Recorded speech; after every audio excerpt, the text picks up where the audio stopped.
If you want to only apply effect in certain area of the picture, then you can use the selection tool. So to do that, I'm going to go around and use the freeform selection right here.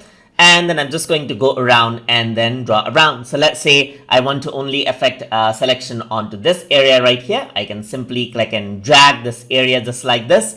And this is what I have.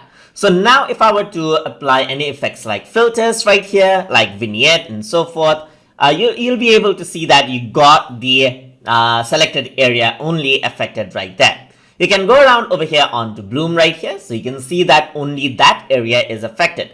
Even with the adjustment right here, you can go around, change the hue, change around the saturation, the lightness, and you can see only this area gets affected right here. You can also work around with the feather and everything else. And if I were to work around with other things like outer glow right here and so forth, not this one because this affects the entire layer itself. So I'm going to go around into, let's say, bloom right here. Let me just go around. It affects that out right here, as you can see. And that is how you can apply effects with in a certain area by using the selection tool inside of Pixlr E. So I hope you guys learned something as always.